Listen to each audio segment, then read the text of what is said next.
नमस्कार। आज हम आपको मिलवा रहे हैं कला एवं संस्थान के अध्यक्ष अशोक श्रीमाल जी से। यह संस्था पूरे भारतवर्ष में धर्म, संस्कृति, कला के क्षेत्र में कार्य कर रही है। पिछले दिनों ही संस्थान ने वर्कशॉप आयोजित की थी। इसमें कलाकारों को एक अवसर दिया गया है। हम जानते हैं अशोक जी से। अशोक जी, आपकी संस्था के बारे में हमें बताइए, किस प्रकार के ये कार्य करती है।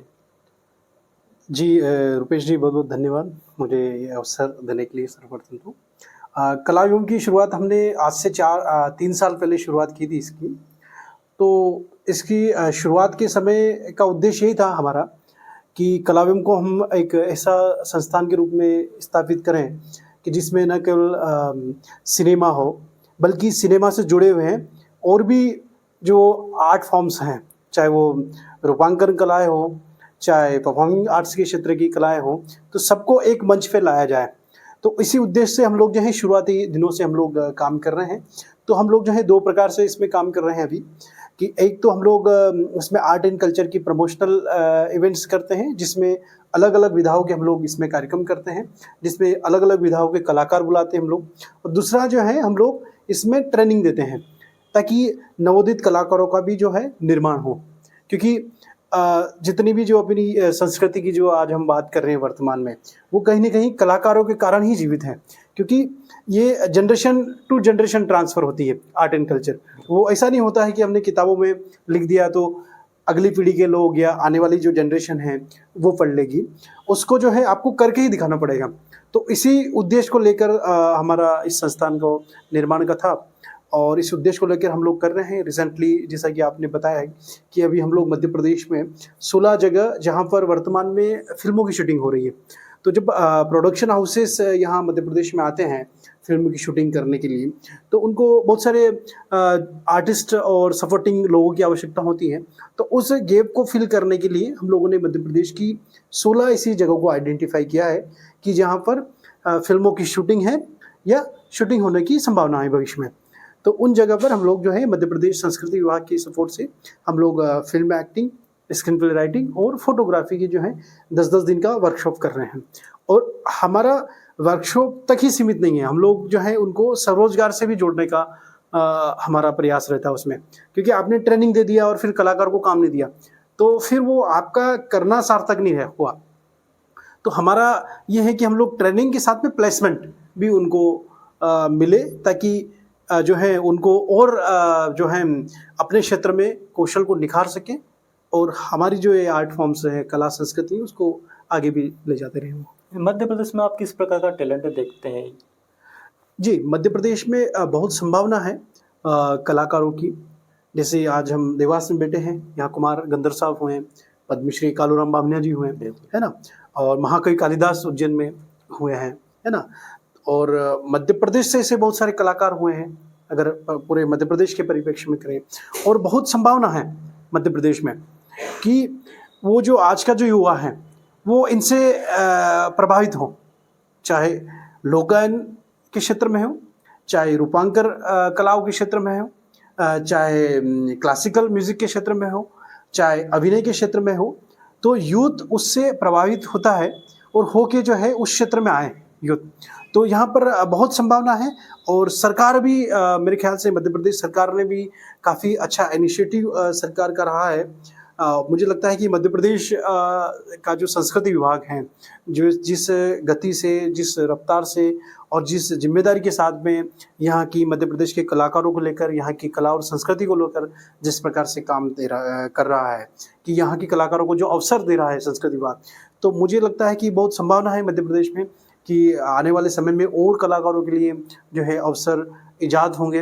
आपने कई जगह पे वर्कशॉप आयोजित किए, क्या लग रहा है कितने कलाकार भविष्य के लिए आप दे सकते हैं। जी बिल्कुल। तो जब हम इसकी योजना बना रहे थे तो हमें ध्यान में आया कि जो है फ़िल्मों की शूटिंग मध्य प्रदेश में बहुत हो रही है। मध्य प्रदेश के आप यदि आज ही की बात करें तो कहीं न कहीं 10 फ़िल्मों की शूटिंग मध्य प्रदेश में अभी हो रही होगी। तो इतना अच्छा एनवायरनमेंट है मध्य प्रदेश में फ़िल्मों की शूटिंग को लेकर। तो हम लोगों ने प्लान किया कि पहले हम लोग ऐसी विधा को लक्ष्य लेकर काम करें, ऐसी विधा में हम लोग प्रशिक्षण दें या ऐसी विधा के कलाकारों को निर्माण करें जहाँ पर जनरली व्यक्ति सीधा प्रभावित हो जाए, क्योंकि सिनेमा ऐसा माध्यम है कि व्यक्ति तुरंत उससे प्रभावित हो जाता है उसको देखकर, कि या टीवी हो गया, वेब सीरीज हो गया, है ना, फिल्में हो गई, इनको देखकर जो है व्यक्ति तुरंत प्रभावित हो जाता है। तो हम लोगों ने जो है सिनेमा के लिए ही जो है हम लोगों ने सिनेमा पहले लक्ष्य में था हमारा, तो हम लोगों ने फोटोग्राफी, स्क्रीन प्ले राइटिंग और एक्टिंग की वर्कशॉप हम लोगों ने प्लान किया, जो मध्य प्रदेश की 16 जगह पर हम लोग करने वाले हैं। अभी हम लोगों ने रिसेंटली इंदौर और देवास में हम लोगों ने किया है। और हम लोग जब वर्कशॉप में जब हमारे जो ट्रेनर ट्रेनिंग देते हैं और जो ट्रेनिंग जो लोग ले रहे हैं नवोदित लोग, तो उनको भी हम लोग यही समझाते हैं कि आप न केवल फोटोग्राफी के क्षेत्र में जा सकते हैं इस वर्कशॉप के करने के बाद में, न ही आप एक्टिंग के क्षेत्र में जा सकते हैं और आप स्क्रीन प्ले के क्षेत्र में जा सकते हैं, बल्कि इन क्षेत्रों के साथ में आप जो अभी कंटेंट क्रिएटर जो अभी इकोनॉमी जो जिस तरह से देश की बूस्ट कर रही है, और जिस प्रकार से जैसे अभी आप रिसेंटली आंकड़ा उठा के देखेंगे यूट्यूब का, तो 1 अप्रैल 2024 से 31 मार्च 2025 तक यूट्यूब ने 22,000 करोड़ रुपए इन्फ्लुएंसर को, जो कंटेंट क्रिएटर के क्षेत्र में काम कर रहे हैं, उन लोगों को पे किया है। तो हम लोग ये भी समझा रहे हैं ट्रेनिंग के माध्यम से कि आप अभिनेता बनिए, आप फोटोग्राफर बनिए, आप पटकथा लेखक बनिए, पर इसके साथ में आप कंटेंट क्रिएटर भी बन सकते हैं, क्योंकि आपके पास में अभिनय करना आ गया, आपको वर्कशॉप के माध्यम से आपको लेखन आ गया और आपको फोटोग्राफी वीडियोग्राफी आ गई। तो आप एक कंटेंट क्रिएटर इन्फ्लुएंसर के रूप में भी अपनी यात्रा को शुरुआत कर सकते हैं और वो घर से कर सकते हैं। उसके लिए आपको मुंबई, दिल्ली, भोपाल कहीं जाने की ज़रूरत नहीं है। आपको एक कैमरा परचेज करना है, अगर कैमरा नहीं है तो आजकल तो मोबाइल भी इतनी अच्छी क्वालिटी के वीडियोस उसमें शूट होते हैं, आप घर रहकर भी जो है कंटेंट क्रिएशन का काम कर सकते हैं। तो ये हमारा इसमें मोटा मोटा उद्देश्य था। करियर के रूप में आप इनको कैसे देखते हैं? जी, करियर के रूप में जैसा कि मैंने बताया कि व्यक्ति जो है जिसको जैसे जिस क्षेत्र में जाना है, कि जैसे ठान लिया कि मैं तो जैसे हम लोग वर्कशॉप कर रहे हैं कि अभिनय के लिए आए, कुछ ऐसे पार्टिसिपेंट्स थे कि अभी हम लोगों को तो एक्टर ही बनना है ना, कि जैसे इरफान खान का एग्जांपल आता है कि जब वो इंटरव्यू के लिए गए नेशनल स्कूल ऑफ ड्रामा में, तो जब उनसे पूछा गया कि भाई बताइए अपने बारे में, तो उन्होंने ये कहा कि सर मैं तो जो है सिनेमा का एक्टर बनने आया हूँ, मैं थिएटर का एक्टर बनने नहीं आया। तो जब इंटरव्यू जो लोग ले रहे थे उन्होंने कहा कि भाई FTI चले जाते आप, भारतीय फिल्म टेलीविजन संस्थान पुणे। तो उस समय FTI में एडमिशन्स वगैरह नहीं हो रहे थे, बंद था FTI के किन्हीं कारणों से। तो उन्होंने NSD थिएटर में उन्होंने एक्टिंग किया, पर आप देखिए उन्होंने एक्टिंग में अच्छा काम किया। तो जिस व्यक्ति ने ये तय कर लिया कि मुझे तो फोटोग्राफी के क्षेत्र में जाना है, स्क्रीन प्ले राइटिंग के क्षेत्र में जाना है या एक्टिंग के क्षेत्र में जाना है, उसको तो कोई रोक नहीं सकता है। पर इसके अलावा भी कोई ऐसा है व्यक्ति कि भाई मैं कंटेंट क्रिएटर के क्षेत्र में मेरा नाम कमा सकता हूँ, इसमें कुछ मेरे लिए अपॉर्चुनिटीज़ हो सकती हैं। और अभी रिसेंटली इसी महीने मई के पहले हफ्ते में जो है मुंबई में जियो इंटरनेशनल सेंटर में वर्ल्ड ऑडियो विजुअल समिट हुआ था भारत सरकार का।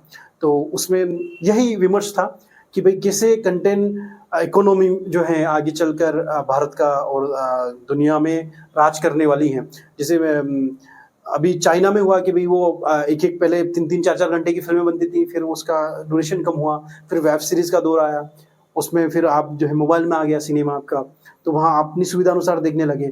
अभी चाइना में 1 से 1.5 मिनट की फिल्म जो है बनने लगी है। तो बहुत स्कोप है इस क्षेत्र में। युवाओं को मौका देने के लिए कला एवं संस्थान किस प्रकार की मदद कर सकती है?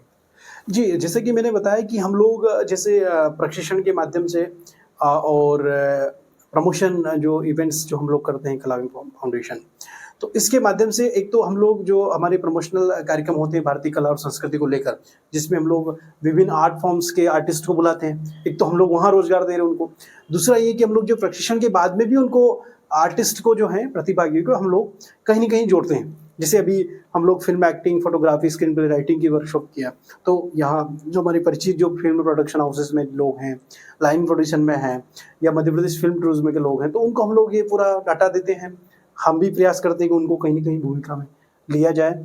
और उसके साथ में हम लोग ये भी फोकस रहता है कि भाई खुद एक कंटेंट क्रिएटर आप बन सकते हैं, खुद ही आप वीडियो बना के आप यूट्यूब के माध्यम से, अनेक सोशल मीडिया प्लेटफॉर्म्स के माध्यम से प्रचारित करके आप अच्छा खासा जो है स्वरोजगार और जीविका और उपार्जन का माध्यम आप खुद भी क्रिएट कर सकते हैं। साथ ही वो तो है ही है कि आप किसी के मार्गदर्शन में अंडर में काम करके आप जो है। अच्छा अशोक जी, भविष्य की योजनाएं क्या हैं आपकी? किस प्रकार से कलाकारों को आप अवसर प्रदान करेंगे?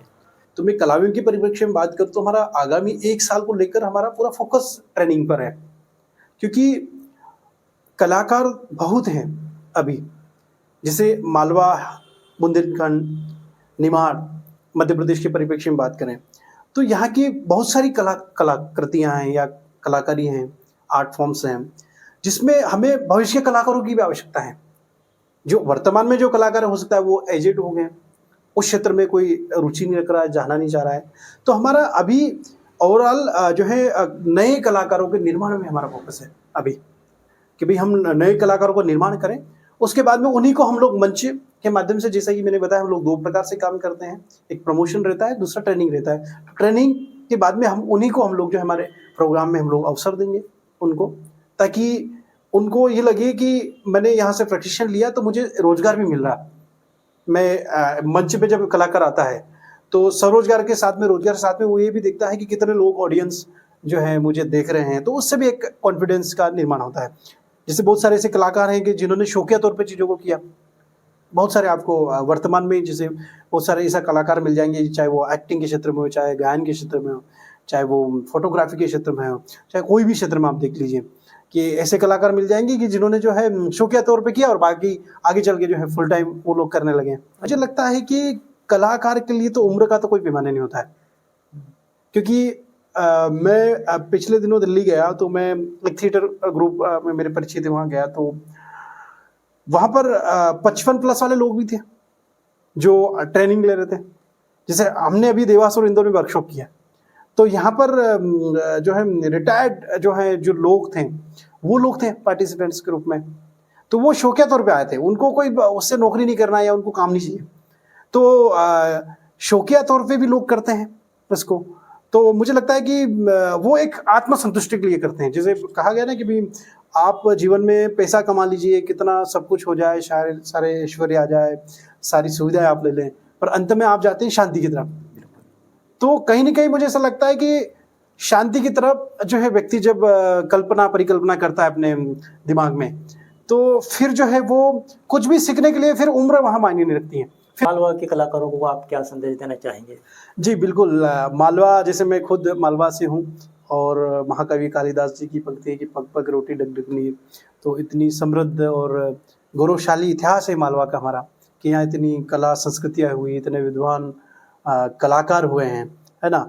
और तो मालवी भाषा और मालवी कला को लेकर हम कलावियों की भी योजना है कि हम आगे चल के जो है मालवी भाषा के गाने बनाएं, मालवी भाषा की सिनेमा बने और एक कल्चर मालवी भाषा को लेकर जो है डेवलप हो। जैसे भोजपुरी में एक कल्चर है कि भाई बिहार है तो बिहार पूरा कोई मिथिलांचल भी है, पूर्वांचल भी है, और भोजपुरी थोड़ा सा बेल्ट में भोजपुरी भाषा बोली जाती है। पर आज भोजपुरी देखिए, भोजपुरी में के आर्टिस्ट देखिए, वहाँ का सिनेमा देखिए, वहाँ के गाने देखिए, वहाँ का संस्कृति देखिए। बाहर के व्यक्ति को ऐसा लगता है कि बिहार यानी भोजपुरी, भोजपुरी ने बिहार। तो ऐसा मध्य प्रदेश में ऐसा कोई कल्चर मध्य प्रदेश में अभी तक मुझे ऐसा नहीं लगता कि कोई ऐसा, क्योंकि हम विशुद्ध रूप से शुद्ध हिंदी बोलते हैं मध्य प्रदेश के लोग, और मालवा में भी चले जाएंगे अपनी भाषा के अलावा भी हम लोग हिंदी में उपयोग करते हैं। तो ऐसा कोई मध्य प्रदेश का स्पेसिफिक कल्चर नहीं है।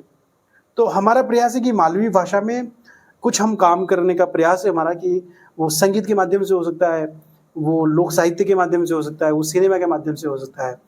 तो उससे नई जनरेशन को भी हमारी संस्कृति के बारे में पता लगेगा, मालवी संस्कृति के बारे में पता लगेगा, वो मालवा के बारे में जानेंगे कि इतनी समृद्ध धरती रही, इतना समृद्ध इतिहास रहा है।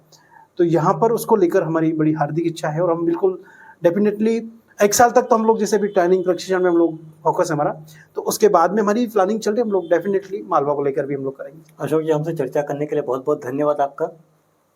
जी जी बिल्कुल। तो दोस्तों, ये थे अशोक जी, कलाव्योम संस्थान के अध्यक्ष।